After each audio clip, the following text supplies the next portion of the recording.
Glasbeni utrip.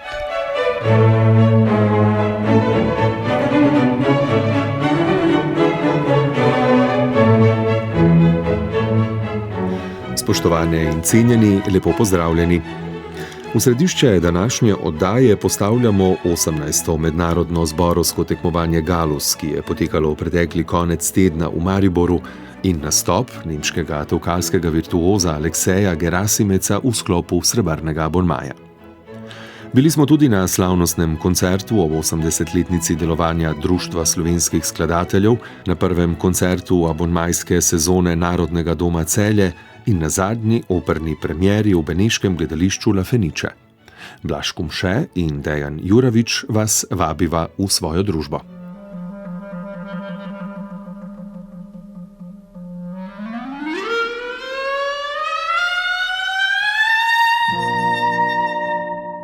V fokusu.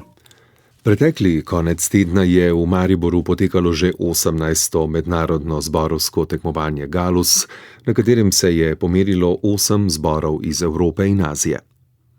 Po 3 dneh koncertov so v nedeljo slavili Slovenci.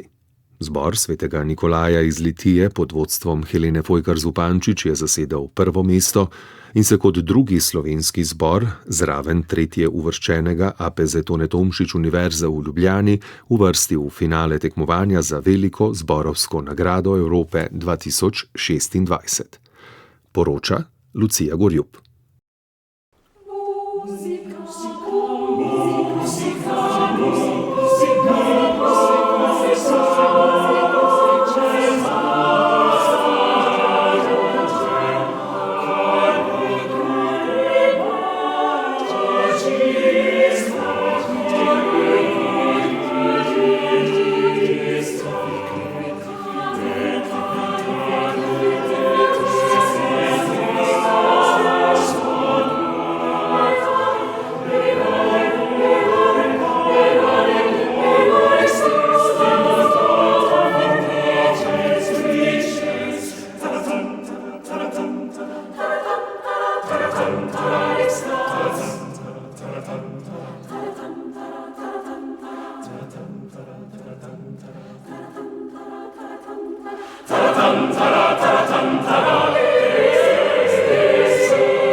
Od petka do nedelje, konec prejšnjega tedna, je v Mariboru potekalo že 18. mednarodno zborovsko tekmovanje, ki so ga letos prvič pripravili jeseni.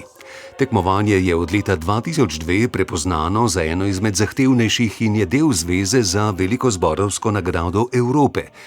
Njegov zmagovalec je poleg denarne nagrade v višini 2500 evrov prejel še vstopnico za finale za veliko zborovsko nagrado Evrope, ki bo prihodnje leto, leta 2026, po 8 letih ponovno gostoval prav v Mariboru. Na velikem odru bosta aprila namreč sodelovala kar 2 slovenska zbora, Akademski pevski zbor Tone Tomšič in letošnji prvouvrščeni zbor svetega Nikolaja Litija z zborovodkinjo Heleno Fojkar-Zupančič. Sodelovati na enem od tekmovanj za Grand Prix Evrope je vedno velika čast, hkrati pa tudi velika odgovornost, ker točno vem, kot dirigentka in tudi zboristi, da se tukaj prijavljajo najboljši zbori in da tukaj res moraš pokazati veliko. To, da smo zmagali na tem tekmovanju in še sploh, da smo zmagali na domačem teritoriju tukaj na Galusu v Mariboru, je eno samo veliko veselje in hvaležnost in tudi velik ponos čutim do dela mojih pevcev in tudi do svojega dela kot dirigentke in sem res tega uspeha zelo, zelo vesela. Vesela sem, da bosta na Grand Prix spomladi prav tu v Mariboru stala 2 slovenska zbora. To je res eno tako veliko veselje in tudi priznanje za slovenski zborovski svet in prepričana sem, da bomo pokazali, kako dobro pojemo. Za veliko nagrado se je letos potegovalo 8 zborovskih zasedb iz 7 različnih držav Evrope in Azije, med njimi kar 2 slovenska, pa tudi iz Latvije, Italije, Estonije, Švedske, Indonezije in Singapurja. Že v petek na netekmovalnem koncertu so se predstavili s krajšimi programsko zaokroženimi sporedi, značilnimi za dežele, od koder so zasedbe. Tako smo lahko slišali priredbe ljudskih skladb sodelujočih držav, pevci pa so nastope popestrili še z narodnimi nošami in premišljenimi koreografijami. Prav te nastope je ocenjevalo občinstvo in eno izmed dodatnih nagrad, nagrado občinstva, dodelilo zboru svetega Nikolaja Litija, ki je navdušil z izvedbo venčka slovenskih ljudskih Zvoki Slovenije skladatelja Damjana Močnika. Osrednji tekmovalni del je potekal v soboto, 18. oktobra. 8 zborov se je najprej v dopoldanskem delu predstavilo z obveznim programom, kamor so morale biti vključene skladba Jakobusa Handla Galusa po lastni izbiri, skladba iz obdobja romantike, napisana do leta 1920 in priredba slovenske ljudske pesmi Andreja Makorja. Priredbo in vtis njenih 8 interpretacij je predstavil skladatelj sam. Torej, dobil sem naročilo strani mednarodnega tekmovanja Galus že kar nekaj let nazaj in se potem po zbiranju materiala se odločil za ljudsko pesem iz Doline pri Trstu, ki nas nagovarja z samo tematiko rože oziroma ljubezni do dragega oziroma drage. Torej, sama struktura skladbe zelo sledi samemu poteku besedila in ga z zvočno strukturo dodatno plemeniti. Skušal sem ostati pristen samemu napevu, dokaj nepoznan, namreč nikoli ni bila še uglasbljena. Kako so potekale izvedbe samih skladb različnih zborov, zelo zanimivo. To je res ena taka enkratna in čudovita izkušnja za skladatelja. Različne zbore poslušati s svojimi lastnimi interpretacijami in izvedbami. Moram reči, da čisto vsak zbor se je nekako pokazal v svoji luči, kako je začutil skladbo, kako je želel interpretirati, kaj iz nje izvleči, in prav to so tiste malenkosti, ki potem kažejo na različnost pri podajanju glasbe.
Za najboljšo izvedbo obvezne slovenske sodobne skladbe Eno rožco jaz imam je posebno nagrado prejela zborovodkinja Helena Fojkar Zupančič.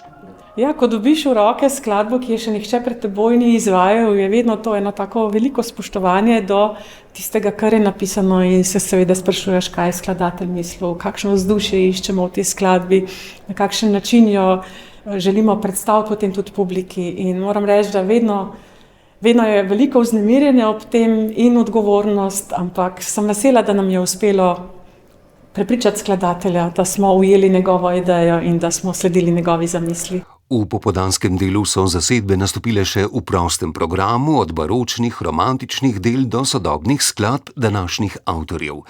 Zbori so pogosto izbirali skladatelje iz svojih dežel, posegali pa tudi po delih skandinavskih, baltskih in slovenskih avtorjev.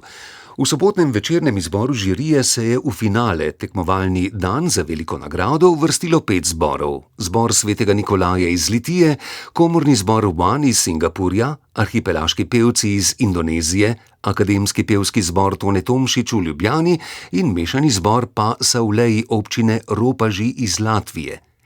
Ti so po izžrebanem vrstnem redu nastopili z do 15 minut glasbenega programa.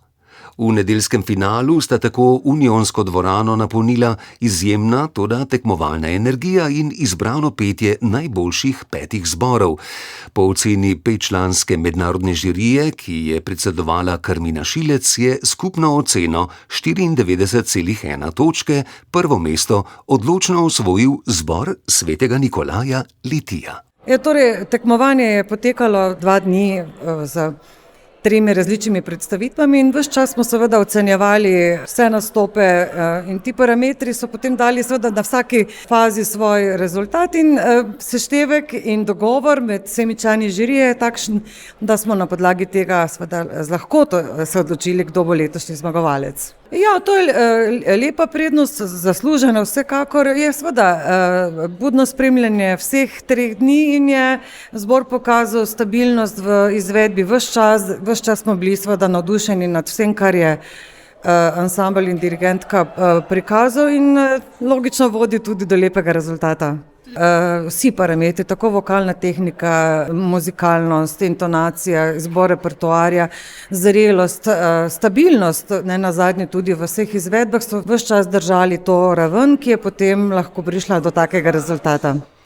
Za zborom iz Litije so se na drugo mesto uvrstili arhipelaški pevci iz Indonezije pod vodstvom Ega Azarja, ki so za 0,2 točke prehiteli akademski pevski zbor Tone Tomšič Univerze v Ljubljani z dirigentko Rahelo Durič. Vsi sodelujoči, organizatorji in obiskovalci so se ponovno prepustili prazniku zborovske poustvarjalnosti ter uspešno nadaljevali dolgoletno glasbeno tradicijo Maribora in Slovenije. Vsem nagrajencem iskreno čestitamo, vas, drage poslušalke, dragi poslušalci, pa prijazno vabimo, da podrobnejši reportaži iz tekmovanja prisluhnete v soboto, 25. oktobra ob 10:05 v oddaji Zborovski panoptikum. Pretekli petek je bil v Galusovi dvorani Cankarjevega doma drugi koncert za srebrni abonma, na katerem je nastopil eden najuspešnejših tolkalcev na svetu, nemški glasbenik Aleksej Gerasimec. V Ljubljani se je predstavil s kvartetom, v katerem igra tudi slovenski tolkalec Simon Klavžar. Več o dogodku Ana Marija Štukelj Kuzma. Koncert je bil zasnovan kot poklon Philipu Glassu, enemu od utemeljiteljev ameriške repetitivne glasbe.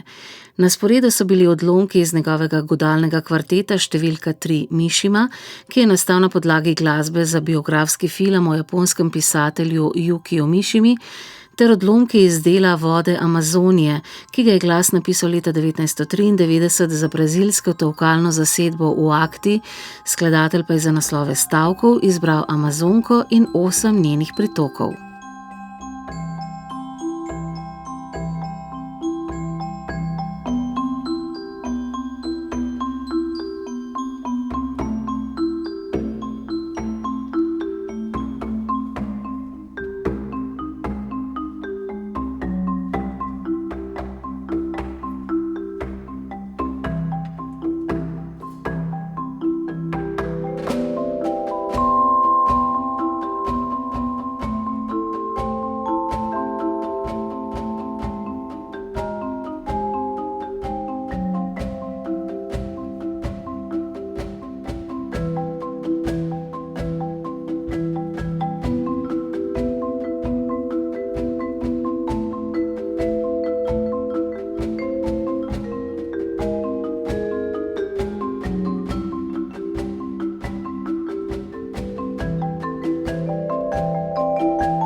Kot uvodna skladba je zazvenel nokturno sodobnega madžarskega skladatelja Matjaša Vetla, v kateri je kvartet tolkalcev na učinkovit način predstavil povezavo vidnega in slišnega, pritiskanje na stikala 16 svetil, ki je ustvarjalo izrazito zvočnost, ki jo je nadgradilo prižiganje in ugašanje več svetilk na odru. Že v prvem delu je zazvenela tudi glasba Alekseja Gerasimeca, ki poleg kariere tolkalnega solista veliko ustvarja tudi kot skladatelj. Svoje skladbe pogosto vključuje v izvirne sporede svojih koncertov, vse bolj priljubljene postajajo tudi pri drugih tolkalcih po svetu. V njih raziskuje zvočnosti različnih tolkal, poleg virtuoznosti in silovitih udarcev pa išče tudi bolj subtilne pristope pri izvabljanju zvočnosti iz čisto vsakdanjih predmetov. Tako je na zelo zanimiv način skladbo Duša steklenice predstavil številne zvočne možnosti steklenice delno napolnjene z vodo. Z udarjanjem po različnih mestih steklenice, obračanjem in stresanjem je predstavil osupljivo širok nabor zvokov.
V svoji skladbi Asventuras je Gerasimec raziskoval številne zvočne možnosti malega bobna in različne načine udarjanja s palicami, metlico in rokami.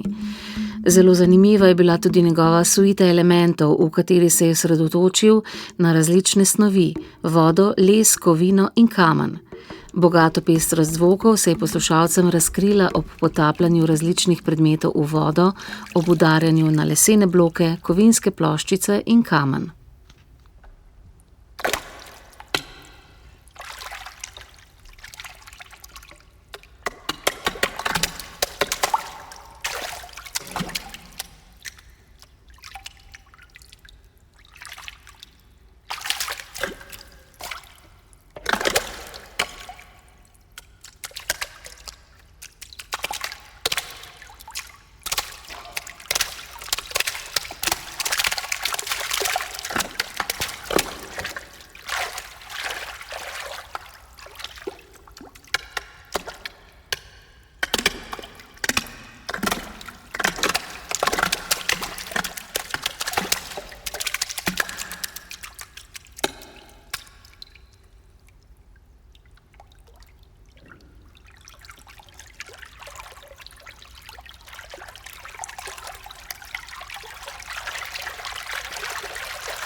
Poleg Alekseja Gerasimeca so na odru v Galusovi dvorani Cankarjevega doma nastopili še odlični tolkalci Lukas Böhm, Emil Kujumkujan in Simon Klaužar, ki z Gerasimecom sodeluje že dalj časa in ga pozna še iz študijskih let. V program so tolkalci dodali še glasbo Johna Adamsa, skladatelja drugega dela vala repetitivne glasbe, slišali smo njegovo zelo eksplozivno delo Hallelujah Junction in odlomek iz umetnosti fuge Johana Sebastiana Bacha. Vsa dela so se med sabo povezovala in zelo učinkovito delovala kot celota. Tolkalci so na odru igrali na različnih mestih, na katerih so bila razporejena glasbila za določene skladbe. Posebno izkušnjo je poleg barvite zvočnosti različnih tolkal odigrala tudi svetloba, ki je celotnemu koncertu dodala še skoraj magičen pridih.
Prejšnji teden se je v torek v Slovenski filharmoniji sklenilo večdnevno praznovanje 80-letnice delovanja Društva slovenskih skladateljev, ob katerem sta bila še gostovanje in generalna skupščina ECSA, Evropskega združenja skladateljev in tekstopiscev.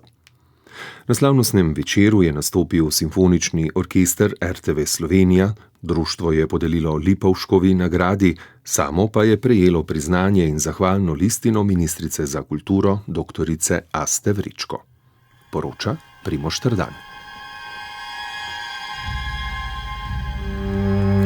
Marjan Lipovšek je bil skladatelj in hkrati pianist, ki je na koncertih in na številnih posnetkih v radijskih studijih pustil tudi velik poustvarjalni opus.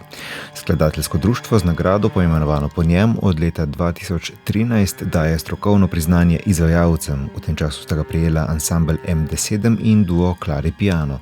Odločitev za letošnja nagrajenca pa v kontekst širšega časovnega obdobja in letošnje obletnice Društva slovenskih skladateljev tako postavi njegov predsednik Dušan Bavdek. Društvo slovenskih skladateljev podeljuje dve nagradi. Kozinova nagrada je nagrada skladateljem, ki se podeljuje vsako leto. To je najvišje strokovno priznanje za glasbeno ustvarjalnost. Lipovškova nagrada pa nima določenega, torej neke časovnice podeljevanja. Je pa nagrada, ki se podeljuje izvajalcem, ki seveda posebno skrb namenjajo izvedbam slovenskih del. No in kot vemo, Društvo slovenskih skladateljev letos obeležuje 80-letnico delovanja in smo se odločili, da ob robu oziroma v tem okviru podelimo Lipovškovi nagradi dvema velikima ustanovama, ki sta resnično ogromno storili za slovensko glasbeno ustvarjalnost. To sta Slovenska filharmonija, tako orkester kot zbor, in Simfoniki RTV Slovenija.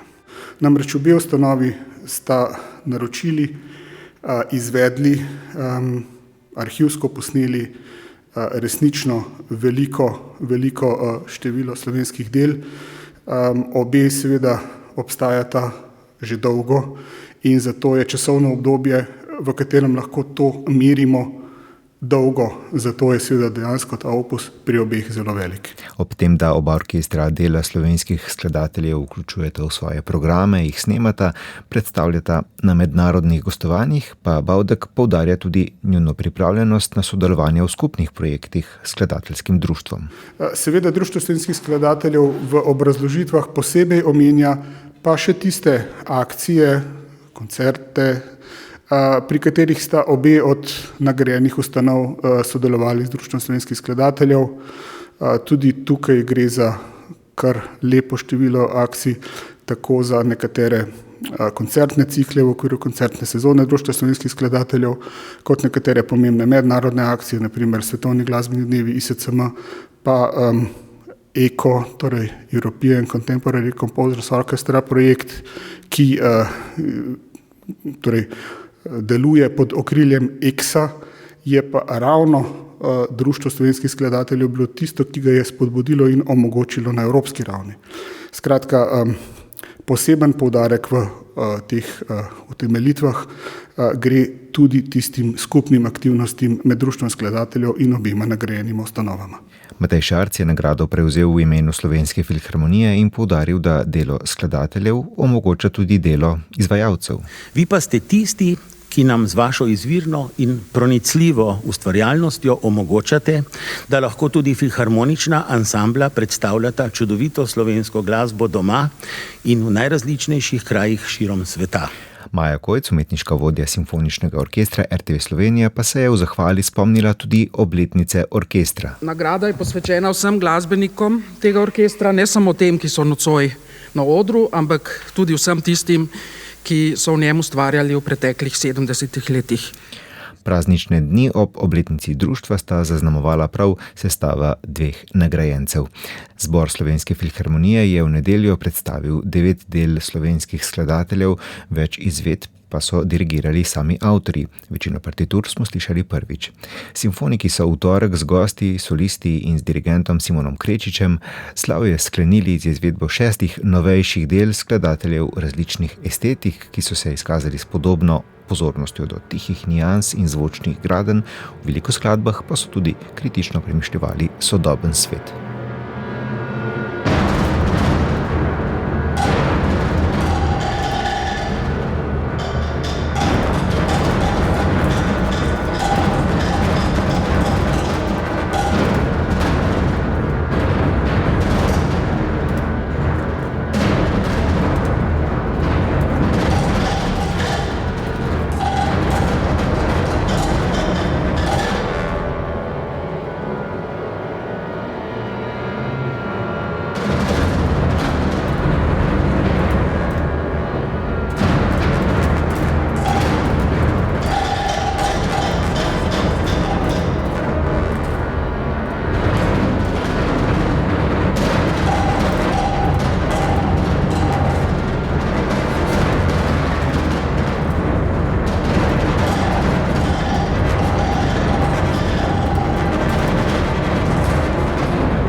Zavod Celeja Celje je prejšnjo sredo v Narodnem domu Celje odprl svojo abonmajsko sezono in na prvem koncertu gostil Amadeus Trio z Dunaja.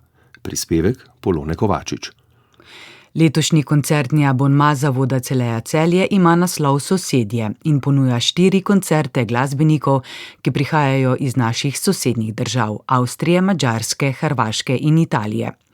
Kot pojasnjuje umetniški vodja glasbene dejavnosti na zavodu Nenad Firšt, bo na vsakem od njih zazvenela tudi glasba, ki izhaja iz njihovega okolja, ali v interpretaciji klasičnih mojstrovin ali v sodobnih odtenkih njihove lastne ustvarjalnosti. V letošnjem koncertnem abonmaju smo se nekako orientirali na sosednje države in umetnike, ansamble, ki prihajajo iz teh okolij. Zakaj? Marsikdaj se sosedov seveda zavedamo, sosedi so nam dani, njihove kulture, tudi njihovega jezika, marsikdaj pa ne razumemo prav dobro in ne poznamo prav dobro. V tem času, ki je zelo globalen in spremljamo žal večinoma slabe novice iz sveta, pa nam tudi neka navezanost na to primarno okolje, širše primarno okolje, ki ga oblikujemo skupaj s sosedi, lahko ponudi neko zatočišče in nekaj miru, saj karkoli se bo že dogajalo na svetu, bomo vedno v stikih in vedno tudi nekako soodvisni od tistih, ki so nam tudi geografsko najbližje. Na prvem koncertu se je prejšnjo sredo prvič v Sloveniji predstavil Amadeus Trio z Dunaja, ki ga sestavljajo pianist Bernhard Parc, violinist Wolfgang David in violončelist Wolfgang Panhofer. V trio so se združili leta 2020 iz želje po ustvarjanju posebne skupne glasbene povezave in komunikacije s svojim občinstvom. Ugledne dunajske glasbenike, ki so sicer uspešni solisti po svetu, povezujeta strast do komorne glasbe in globoka zavezanost njeni tradiciji. Na koncertu v Celju so najprej postregli z glasbo, ki je nastala prav na Dunaju, in izvedli prvega od 3 klavirskih trijev opus 1, ki jih je Ludwig van Beethoven posvetil knezu Karlu Lichnowskemu. Močno, temeljno, 4-stavčno delo mladega Beethovna, ki napoveduje skladateljev poznejši slog, je v hitrejših stavkih zazvenelo energično živahno z dinamično kontrastnimi premiki, v počasnem stavku Adagio cantabile pa sta prišli do izraza spevnost izrazitih linij ter čustvena globina. Amadeus Trio je svojo bogato zvočno domišljijo popolnoma razgrnil v osupljivem klavirskem triu v A-molu opus 50, ki ga je Peter Ilič Čajkovski napisal v spomin na velikega umetnika, svojega tesnega prijatelja in mentorja Nikolaja Rubinsteina. Skladateljev edini klavirski trio, ki je razdeljen na 2 dela, drugi je monumentalni niz 11 variacij, navdušuje z gostimi bogatimi teksturami, dinamičnimi razponi in čudovitimi melodijami. Pri izvedbi dunajskih glasbenikov smo lahko občudovali neverjetno tehnično briljantnost in čustveno globino izražanja, prefinjeno interakcijo in dinamično ravnovesje, tako da je celoten izrazni razpon glasbe zasijal v tankočutno niansiranih frazah in dramatično intenzivnih izbruhih. Amadeus Trio z Dunaja je izjemen glasbeni sestav mojstrov dunajskega zvoka, ki so s tehnično dovršenostjo, izrazno globino in plemenito zrelo interpretacijo med poslušalce vnesli impozantno zvočno kulturo, ki bi si jo v Celju zagotovo želeli pogosteje doživeti. Iz Celja poročamo o še enem dogodku, in sicer prvem abonmajskem koncertu Celjskega godalnega orkestra, ki je potekal v ponedeljek v Narodnem domu Celje pod taktirko umetniškega vodje Nenada Firšta. Obiskala ga je tudi Polona Kovačič. Celjski godalni orkester je svoj abonma 5 koncertov odprl z iskrivim, nostalgičnim spominom na preminulega dolgoletnega člana orkestra Štefana Juga. Koncert je potekal njemu v čast in hvaležnost, da je kot violinist v orkestru deloval vse od leta 1957. Nekaj let je bil koncertni mojster, od leta 2001 pa predsednik orkestra. S svojo zavzetostjo je pomembno prispeval k razvoju in prepoznavnosti orkestra in si zelo prizadeval tudi za sodelovanje ter čimprejšnje vključevanje mladih v orkester.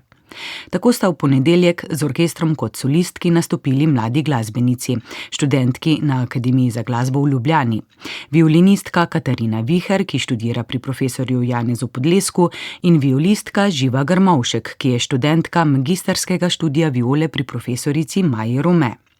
Subtilno sta izvedli elegijo opus 23 Josefa Suka, ki je bilo osrednje delo večera.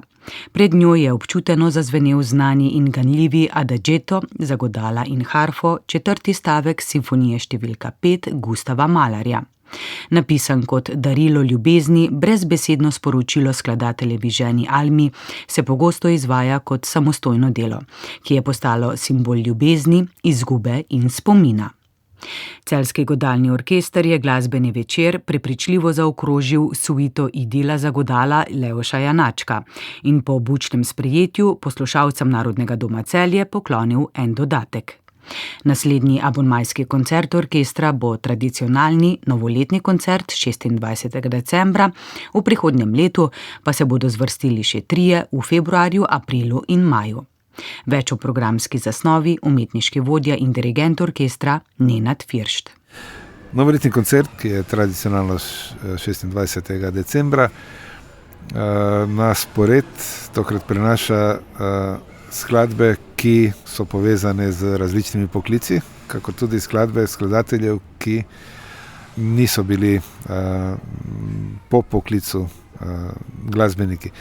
Namreč, ker praznujemo 80 let Celjskega godalnega orkestra, ker je večina članov različnih poklicov, bomo poskusili nekako to tematiko osvetliti z glasbene strani.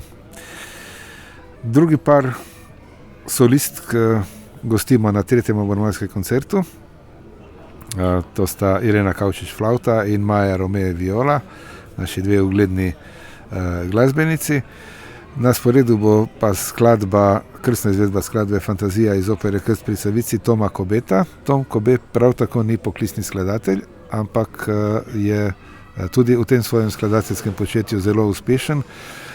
Je večkratni nagrajenec tekmovanj oziroma natečajev za samospeve. Sicer je pa tudi seveda predvsem ugleden zobozdravnik. In ostala 2 skladatelja, Ernest Bloch, čigar koncertino za flavto, violo in orkester bo izveden, kako tudi Felix Mendelssohn Bartholdy. Izvajali bomo njegovo simfonijo za godala številka 2 v D-duru.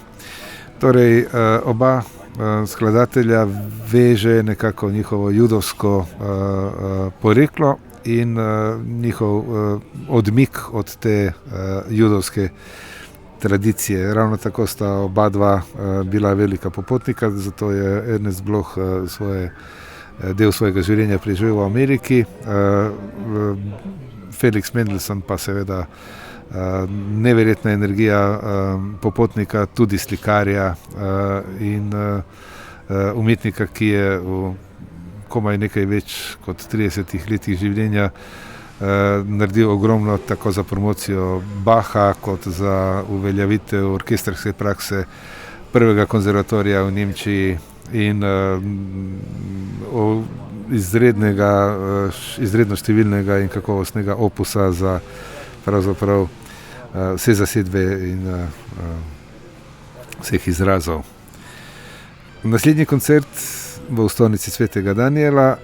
Nastopila bo Andreja Zakonšek Krt s še eno kolegico, zaenkrat jo še nismo izbrali. Namreč to je še en par, ki bo izvedel Stabat Mater Alessandra Scarlattija, skladbo, ki je bila pred časom zelo pogosta na različnih repertoarjih v času velikonočnega tedna. Nekoliko v pozabo jo je potisnilo večkratno izvajanje ene druge skladbe Stabat Mater, Pergolesija. Ker smo Pergolesija že večkrat izvajali in tudi posneli na ploščo in ker v zadnjih letih posegamo ravno po uglasbiti te sekvence Stabat Mater, bomo tokrat prvič, odkar sem jaz dirigent tega orkestra, izvedli tudi to Scarlattijevo različico.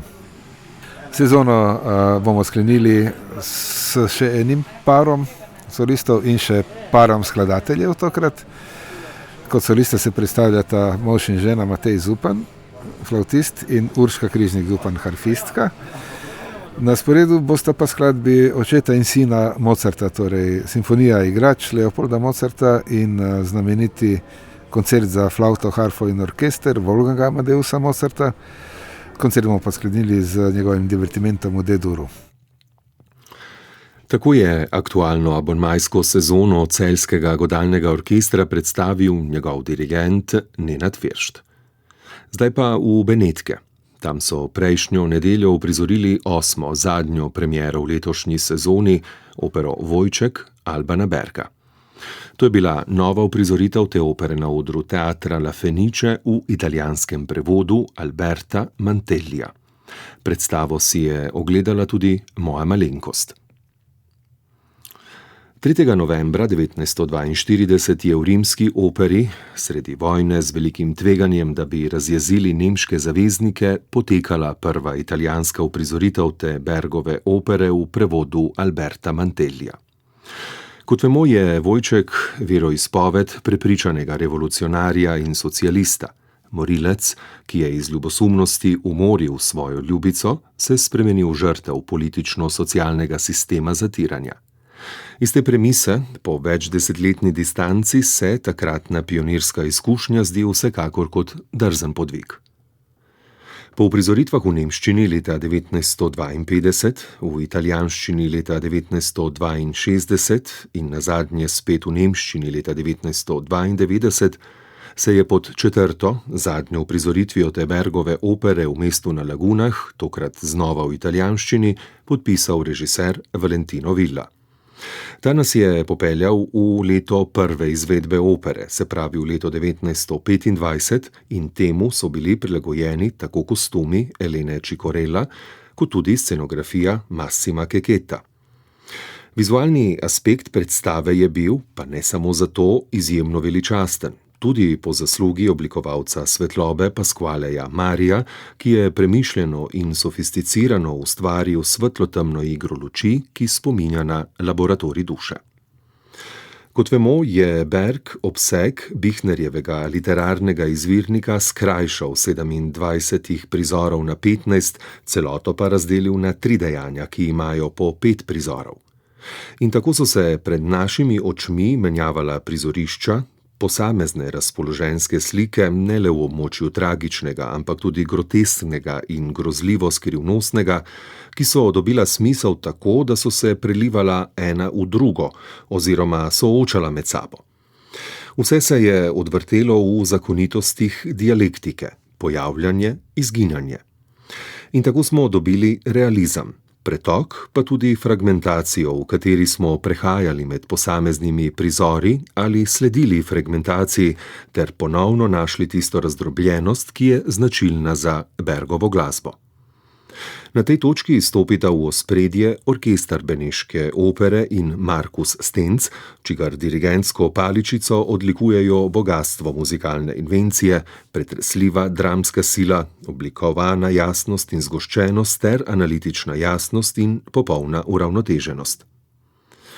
Vlogo naslovnega junaka z dostojanstvenim fraziranjem in avtoritativnim glasom je upodobil Roberto De Candia, Marijo, ki z ganjenim petjem resnično prinaša tragedijo na oder, je interpretirala Lidija Olegovna Friedman, Eneas Scala je bil vojaški heroj, tamburmajor, Omar Montanari pa hkrati grotesken in grozeč v vlogi doktorja.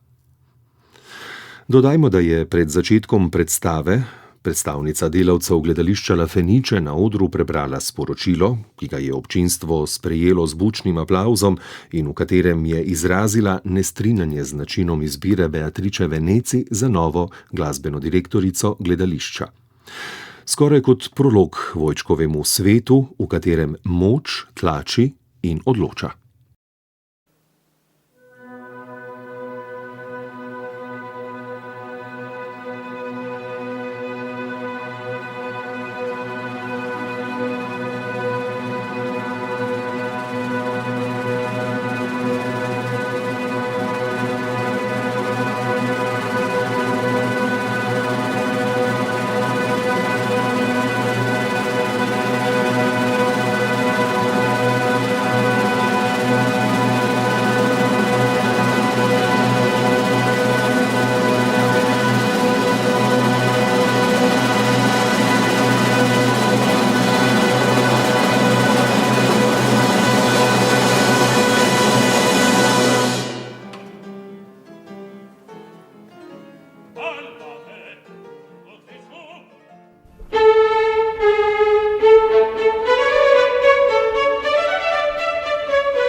pregledom nekaterih dogodkov smo končali današnjo oddajo.